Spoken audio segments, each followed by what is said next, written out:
Did you yell anything to the officer, or did the officer yell anything to you? I said, you shot the wrong person. Yeah, man. This the one I've been running from for about a month. We gotta get to it this time. Crazy. That is the voice of a home invasion suspect in a case where police would then kill the homeowner who called for help. Just some of the chilling details uncovered in this newly obtained police interview. Now you're going to hear more of what happened the moments before and after a police officer opened fire inside that home. 8 News Now reporter James Schaefer shedding new light on this shooting. Denise, in an interview with police, the home invasion suspect, 31-year-old Alejandro Boudreau, charged in connection with the events surrounding the home invasion, admits to being responsible for what led up to the shooting before, seconds later, taking it back. The winding audio recording helping us understand just what happened when a police shooting resulted in the death of the 911 caller. Hey, kick it! The November 12th shooting in a central Las Vegas neighborhood initially spurred out of an alleged relationship between the suspect and the victim, identified as 43-year-old Brandon Durham. In a police interview, Boudreau said she was returning to the house after Durham allegedly canceled her plane ticket he had paid for. Boudreau returning to the house, saying with the intent to be killed by police. I take what I can. I use what I can. I use a rock. I broke the windows. Where'd you get the rock from? The garden. I get in the house and I hear them outside. Did you act like you were gonna try to stab him, or? Yeah, I act like I was gonna stab him, but I didn't. Following the police shooting, Durham's 15-year-old daughter was taken out of the house, but Boudreau told police, to their apparent surprise, that there was another woman still in the house. There was a girl there? Yeah. You guys didn't find her? I don't think so. That is crazy. The car in the front? That woman found alive behind a couch by a police investigator later in the day, according to police documents. Police then asking Boudreau questions regarding who was to blame, pointing her to the shooting and asking if she felt responsible. Do you feel like you're responsible for him getting shot at all? Of course. However, Boudreau a minute later turning around and blaming the deadly shooting on police. One thing's for sure, I know I don't feel responsible for his death because both of our hands were on the air, and if both of those officers would have just tased us, we'd both be alive right now. As 8 News Now was the first to tell you, the officer whom shot and killed Durham was at the same house the night before, responding to a call of Boudreau trespassing at Durham's house. Denise? Now, Boudreau is in custody on $1 million bail. A judge has ordered a competency evaluation, and a hearing is scheduled for January 10th. I'm going to go ahead and help whoever needed out. And ask, why would he cancel her plane ticket? I did that for whoever needs it. But trust, when I ask it, I'm being very sarcastic and frustrated at the same time. We got more. So this is a very devastating and difficult situation. Metro said Thursday it's still early in the investigation. Today, I sat down with Durham's loved ones who shared emotional reactions about what happened and what comes next. Hey, drop the knife! Drop the knife! This is a moment everything changed. A call for help turned deadly when 43-year-old Brandon Durham was shot by a Las Vegas police officer. His close friends left trying to make sense of what happened. How did you feel after you personally saw that video of what transpired that morning? It was a bad shot. The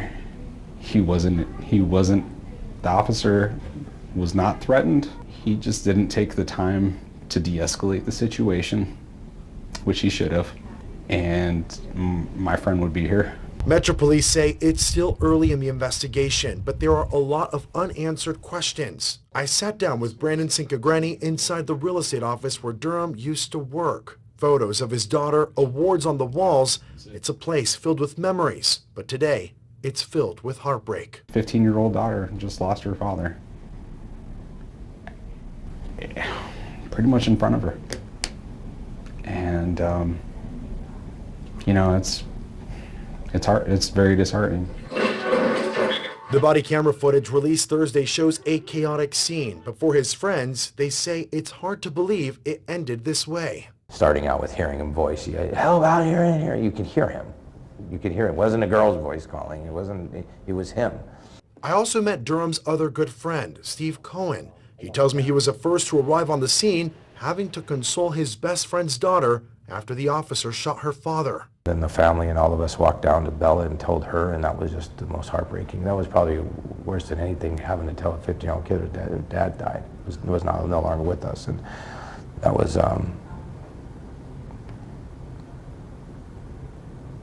Both Steve and Brandon tell me they want answers and accountability. I reached out to Metro Friday requesting some additional details and answers that we were left with after Thursday's press conference. We have not heard back. Who was Brandon and what did he mean to you? He was a beautiful soul. That's all I can, he lit up a room. He had a huge personality. Everybody who met him loved him. He was goofy. Goofy would be the word I would use, loud and goofy. He danced his dance. That's his thing. Durham wasn't just a real estate agent. They tell me he was a proud local, a huge sports fan, and above all, a devoted father. He loved sports. He was a big Vikings fan, Rebels fan, Golden Knights fan, hometown boy. And as for his friends, right now, they're focused on supporting Brandon's family. His daughter doesn't have her sole provider anymore, and she's probably not going to be able to live where she grew up. Very, very tragic situation there. And again, earlier this morning, I reached out to Metro Police for a formal interview and asked questions. Those questions also included, did the officer know who was involved when entering the home? What was the perceived threat that led to firing the weapon? And at this time, I haven't heard back yet, but I'll update you as soon as I do.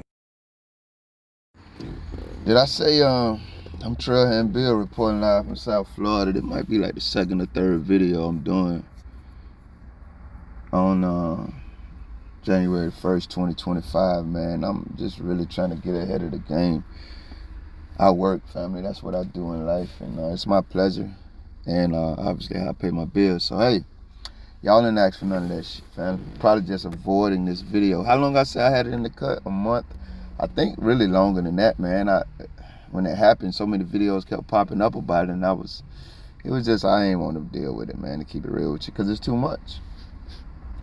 So when I said, in that interim, I said, I'm going to go ahead and ask the question for those that need it. Why would he cancel her flight? The reason I asked that question, one reason this video is too much for me is because there are a lot of social justice warriors who pretend that they're really on the front lines against domestic violence, but what they're really on the front lines against is anything masculine. So it's not domestic violence that they're warring against. They're actually just warring against manhood. And I'm going to tell you exactly why I say that and why this video prompts those thoughts, because situations like this always prompt those thoughts.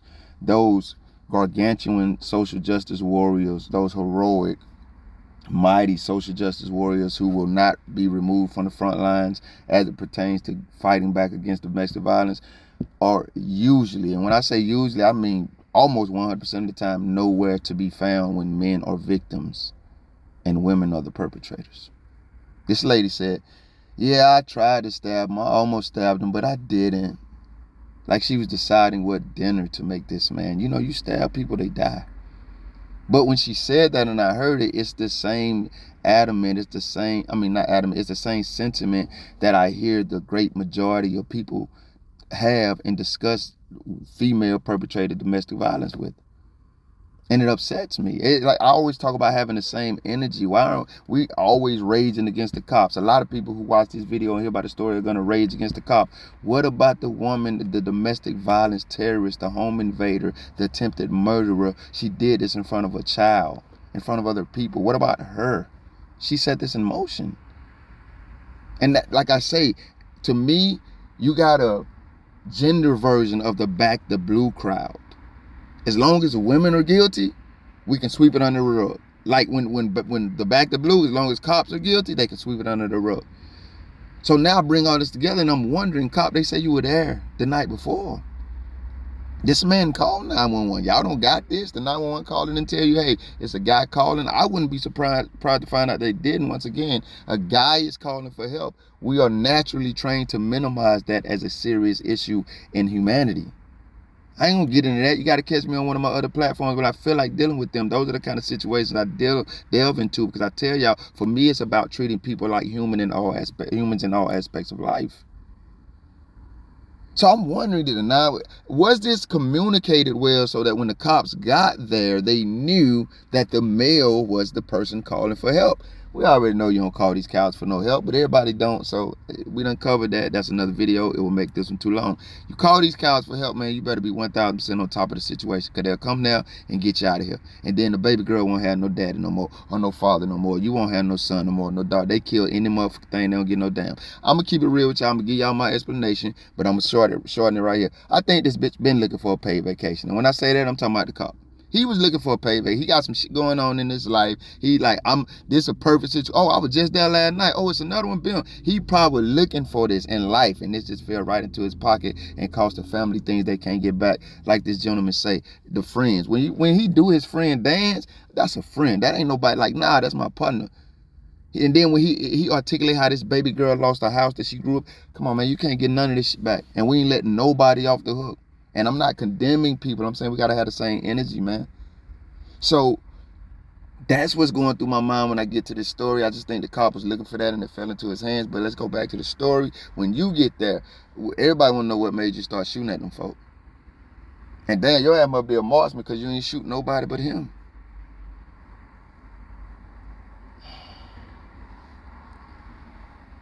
That's it for me, man. I knew this video was gonna make me feel away. I knew I was gonna deal with the gender aspect of it. I know just as uncomfortable as the blue crowd and the government those type of Americans, the patriot Americans, feel when we bring up the discrepancies in morality and how the government and the beat cops behave amongst us. I know they get uncomfortable and start making excuses. I know there's a segment of America that feels the same way when we start holding women accountable. Like, some reason they can't take it. And so it's like, I don't even really want to talk about this, because I did record this video. I just snapped like a motherfucker. So I ain't gonna do that. This man dead. In one of my videos, I don't know which one y'all gonna get first. I said it's 2025. I'm excited. I praise God, but I'm also a little grieved because I know a lot of people not here who should be. In my estimation, a lot of people missing their loved ones for senseless reasons, man. And I just think everybody involved in that shit need to be brought to the table. I don't think we need to pick and choose who we're gonna hold accountable, when, why, and how, man. You dehumanize humanity, man. We need to talk to you about that. Once again, I'm not the one to level what judgment or punishment or however you want to say. Everybody fuck up. But we can't just be making this shit habitual in too many cases with too many demographics. That's exactly what we do. I got a problem with all the... Pray for this baby girl, man. There's too many families going through this. I'm trying, Bill. Life is still beautiful and God still got the final say so. So we good. I'm out. Was a big Vikings fan, Rebels fan, Golden Knights fan, hometown boy. And as for his friends, right now, they're focused on supporting Brandon's family. His daughter doesn't have her sole provider anymore. And she's probably not going to be able to live where she grew up. Meanwhile, we're going to pick and choose who's to blame. Instead of just acknowledging the obvious reality that 1 + 1, literally, in this situation, in my estimation, equals 2. My heart hurt for that baby girl. Thank you if you made it this far. If you liked the video, feel free to hit that thumbs up button. I greatly appreciate it. If you care to go a little further than that, maybe even subscribe, hit the notification bell. Check out a few of the other videos on the channel. Either way, y'all be safe.